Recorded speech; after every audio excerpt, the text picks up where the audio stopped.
Thank you for coming in from Wisconsin. The Democrats, and I'm getting it, you know, we take a little questions and things from the audience early on, and the biggest question that we get is, and no follow-up, and then the tears. Yeah. Sometimes vomiting. It appears the Democratic Party is slightly broken.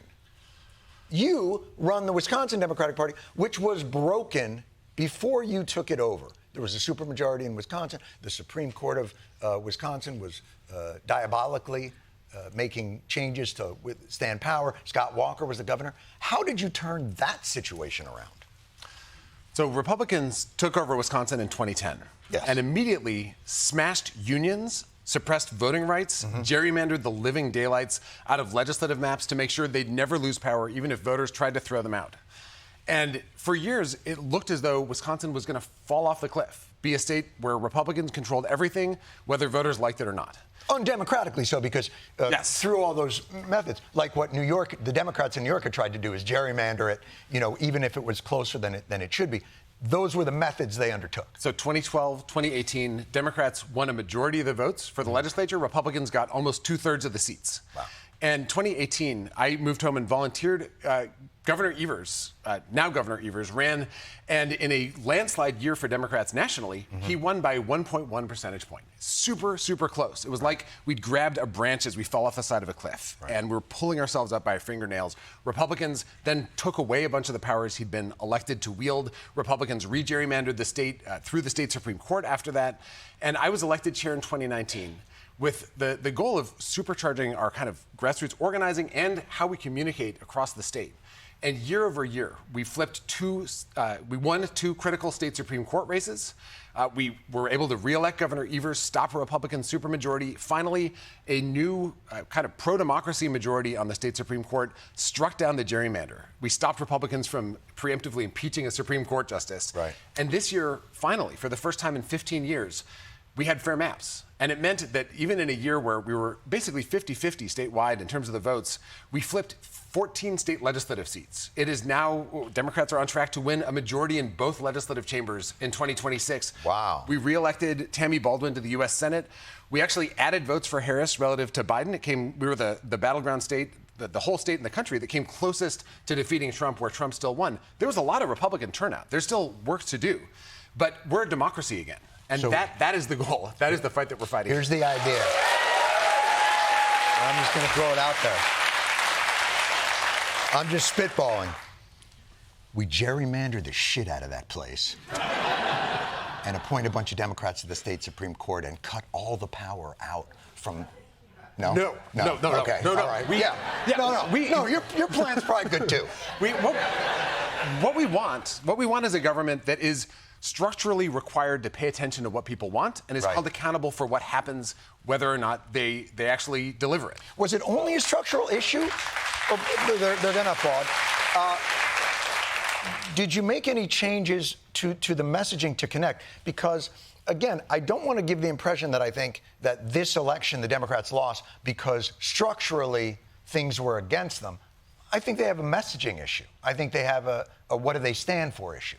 I think there's both. Okay. And I will say, in this election just now, if Republicans hadn't taken over the North Carolina Supreme Court in 2022 and then gerrymandered that state, then right now Democrats would have a majority in the U.S. House of Representatives. We're where we are because Republicans have paid attention to these down-ballot races that the rest of the country doesn't even notice, that have enormous consequences later. Right now, Wisconsin has a state Supreme Court race in April, Susan Crawford versus Brad Schimmel. Most Americans have never heard of Crawford. It's, but my point is... The thriller in Manila. But there are Susan Crawfords and Brad Schimmels all over the country. Don't say that. As a national... Here's my point.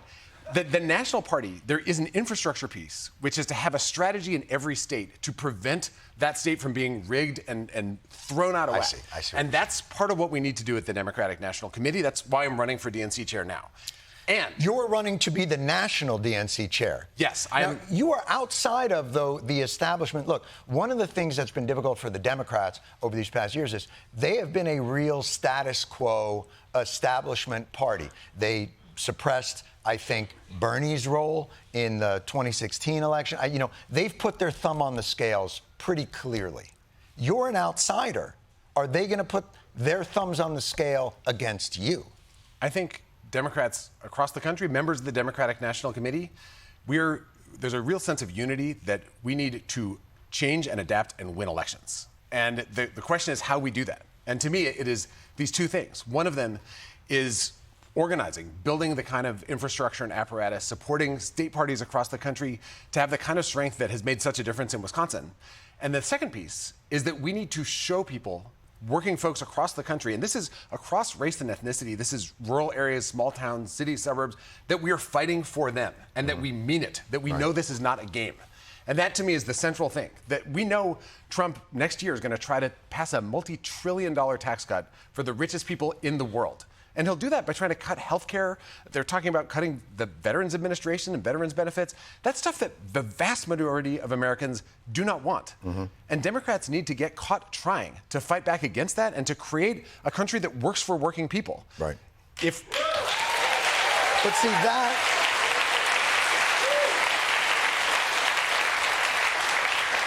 I think the difficulty is, and it's the kind of rhetoric that I very much appreciate, I don't know that I've felt like they've governed with that urgency that you're speaking with, you know. And that's the part. How connected are the Democrats? Even here in the audience, you know, a lot of people talk about, well, geez, do you think there were structural issues? Is that why we lost? It was pretty clear this was a whooping on narrative that... Let me personally disagree. Yes, please. So this election, this is the first election of my lifetime where we lost the majority of the voters who were making less than $50,000 a year. Right. And those voters have a lot going on in their lives. A lot of them are the people least likely to be watching political news, hearing really either side's message. And they're folks who often got a lot of financial support during the pandemic when we passed expanded unemployment insurance and child tax credit, all this stuff that really made a difference. And then it went away at the same time as prices went up. And if you're experiencing, you have less money in the bank and you have to spend more to fill a prescription or buy your groceries or ensure you don't lose the home where you're putting your kids to bed, then you're going to vote for change. You're going to vote for something else. Correct. Now, Trump is going to make things worse for working people. And Democrats... But that was the argument that the Democrats were making, that he's going to make it worse. I guess... But this is... I think we're saying the same thing. I think we're saying the same thing. Yeah. And I think a lot of people did not hear our message. And when some people who heard it didn't believe it. But those are the two things. Let me ask you a question. Go to where voters are and show it. Because say it like we mean it. You were saying people making less than $50,000 don't really connect with the news, so they don't hear our message. But what they do feel is your governance. Yes. That's my point. Yeah, and I agree with that. I think part of it is Democrats are defending a status quo that people feel is not delivering on the discomfort they have in their real lives.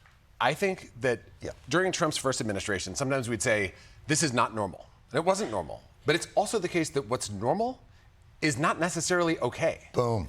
It is not okay. Boom. That people can't get an inhaler for their kid. Amen. And we have to show that this pisses us off. Oh my God, I'm getting excited. Yes. You actually have to make the change. Thank you. You actually have to fight and make change in people's lives. That is the point of this work. All right. The only measure of work in politics, it's not actually winning elections. It's whether you deliver change in people's lives. Yeah. That is what winning looks like. That is the point of this work. Actually, I was thinking, do you think we just didn't spend enough time with the Cheneys? Is that the issue? I was in Wisconsin. We had a visit from Liz Cheney. We did a little bit better in the suburbs around Milwaukee than we did in previous elections. And also, this is a country that is majority working class. Most people in the United States do not have a college degree. They work for a living. They don't live off returns on their investments. Right. And if we're not winning working class voters, again, across race and ethnicity, if we're not winning with those voters, we're going to lose. And we are the party that actually believes everyone should be able to join a union and fight for better working conditions and wages. We're the party that thinks that no one should have to go to bed hungry because their parents didn't have enough money to put in a down payment for them. People shouldn't have to choose between rent and groceries. This is stuff that Democrats believe to their core. And we need to communicate it through our actions and our words and where it is that we show up. So that we're listening. Yes. And then we're speaking in language that actually resonates for people. That is the work of the Democratic Party. It's like wrestling a bear. You're a giant man with a golden tongue. What do you think ultimately, because I completely agree, one of the fundamental problems that the Democrats have had is they co-signed to this sort of what they call the neoliberalism, economic supply side, deregulation, NAFTA, all these other things, and they never clawed it back. And what we keep hearing is, well, we just need to raise taxes on billionaires. But if you haven't convinced your voters that the money that is raised will be spent wisely and with value, none of it's going to matter. Isn't it? Look, the Democrats have a harder road to hoe. Yeah. Because they're the party that believes government needs to be there and play a vital role in balancing out corporate interest and helping people's lives. It's not nihilistic like the other, which is like blow the whole thing up and reduce it to the size you could drown in a bathtub. So is that a message of competence that people can wrap their heads around in the Democratic Party? You have to prove it out. Right. To be able to earn Have trust. they done that in Wisconsin? They've done that in Wisconsin. And Governor Evers ran on fix the damn roads. And then he fixed the damn roads. So in Wisconsin... Can I tell you something? The Wisconsin people, if I may, I mean no disrespect, they sure like the spicy talk. Yeah, sometimes there's pepper jack in the cheese curds. I know what you're talking about. Fix the damn roads. Ooh. But what happened? So that was 2018, right? Yeah. 2022 in Wisconsin, it's so evenly divided. 5 of the last 7 presidential races has come down to less than 1 percentage point. Right. And that means that there's usually this slosh back and forth. If there's a Democrat in the White House, Democrats lose the governor's race. That's been true ever since 1962. That was the last time we won by 1 percentage point in 1962 with the Democratic president. And Governor Evers won in 2022 by 3.4 points. He tripled his landslide 1.1 point margin in 2022. And that was in no small part because people could see that he was actually delivering on what he talked about, and it touched their lives directly. Right. He had ads in every county about what he'd done in that county to make people's lives better. And I think politics can make people so cynical. It can be so frustrating. Sometimes it feels like the only thing people want to do is attack each other. You have to actually show your work and show how what you have done will make someone's life better to have any possibility of building trust. And I think you're right. The Republican project is to create so much corrosive cynicism that people give up and walk away. Right. That is kind of their mission. And when they do that... Or vote to overthrow any status quo. Yeah, vote to overthrow the status quo. But then what they do is they use that cynicism to tear up the place and hand out the pieces to the richest people in the world. Right. And for Democrats, we have to show that they're fighting for people, that it works, that we can deliver. And in this moment, as an opposition party, we have to fight against these attacks and also make a proposition that we think we should be a country where everyone has basic freedom and dignity, where working people can actually support their family or aspire to have a family if they want to, that people should be able to live their lives and know that if they work hard, that they're going to have a decent life, that it's not rigged against them. When you do this, I'm assuming that the Democratic National Committee has meetings. Yes. And you're at those meetings. Yes. And you say this with that great passion. You don't use words like damned because we're a delicate party. What is their response to it? Do they throw analytics at you? Do they throw data? Because I have watched the people that were running these presidential campaigns on a variety of platforms, and I've been stunned at the lack of accountability or even reflection. And I'm curious if that's been your experience in the meetings. I will say, when the Democratic National Committee meets, I was just at a meeting with the state chairs. People do this work because they believe in actually fighting and making a difference. Mm-hmm. And it is often totally thankless. And it is often really tough. And often the choices that people are making are between 2 bad options when they're in these roles. And so people are mad at them because they chose a bad option that was actually worse than the other one. It is really, really hard to do, to win these elections, especially when you're facing a wall of attacks and people who think that all politics is corrupt, and you're like, I'm actually just trying to make sure that kids can get lunch when they go to school. Right. So I don't think that there is this kind of cynicism. I think that there's a system. No, I don't mean cynicism. I mean defensiveness. Defensiveness. Yeah. I think that we're kind of in a system that is generally broken. Money has this giant role in politics on both sides. People's attention is in a million different places, so you can scream something from the rooftops and almost no one will hear it. Often, if you work in politics, you're being told all the time, hey, you should do this thing. And you're thinking to yourself, I do that every single day, and no one notices it. So it is hard work. You talk about messaging. You have to build an infrastructure if you want to get the message out. You actually have to have, you talk about door-to-door organizing. We build neighborhood teams so neighbors are knocking on their neighbor's door, so that it's someone that you actually know. So much who comes to where you are. That's how we do it in Wisconsin. It blew my mind that they were like, we had strangers knocking on people's doors 3 times, and you're like, you're lucky no one got killed. But you have to do that for years to get to the point where it actually connects. But so your energy, though, I have to tell you, and I have talked to DNC chairs and people that have been interested, you have a different energy than they do. I'm telling you, they have a more corporatist vibe. That's been the vibe of their, I can remember Tim Kaine, God bless, good dude, but he came on the show when he was a DNC chair and he was like, we have door knockers. And I was like, oh my God, we're in the shitter. Like, the passion that you're bringing, boy, that feels like what it needs in this moment. I really do feel that way. You are approaching it from a much more populist, bottom-up standpoint than I've heard in the past, other than Howard Dean's sort of 50-state strategy. And I believe in that I really appreciate it. Well, I appreciate it. I appreciate the nice compliment. I will also say that there are so many people, there are thousands of people who work in politics, and sometimes you're buried in the numbers, and you're trying to, like, when you use this phrase, then people are like, what the hell are you talking about? So you got to use this phrase. And a lot of times in politics, people, when they're on your show, they're trying to remember all those things about, like, what might be a landmine if you step on it, and it's going to blow up in your face. And you're trained to do that in politics. You're trained to try to, like, navigate through these incredibly tricky waters.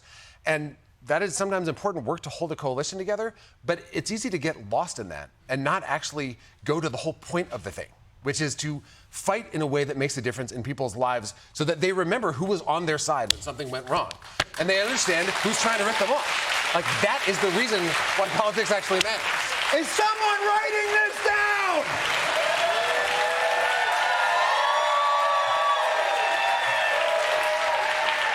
Stop with the analytics. Just sign one so. Oh, I'm sorry. I apologize. I went back to the Mets. Dead on. Dead on. The caution is killing effective governance. It's that fear. If you come from a place of fear and not from a place of passion and belief, you lose. And people can see. People can smell authenticity. They can feel it. And this, I think Trump is a disaster for the country. I also think it's very clear. Hallelujah. It's very clear he does not think before he talks. He just says it. And there's something that draws people towards him about that. It is, even when he's lying out of his teeth, he's lying in an authentic way. I don't even think those are his real teeth, quite frankly. We have no idea about the teeth. His medical records, deep secrets. Deep secrets. Yeah. I really appreciate you coming by and bringing this. I'm telling you, you had a dispirited group of people wandering in the desert of feeling that they didn't know. Thirsty for leadership. You have provided it for them today. We are announcing right now, Ben Wikler is a nominee for president of the... No! No.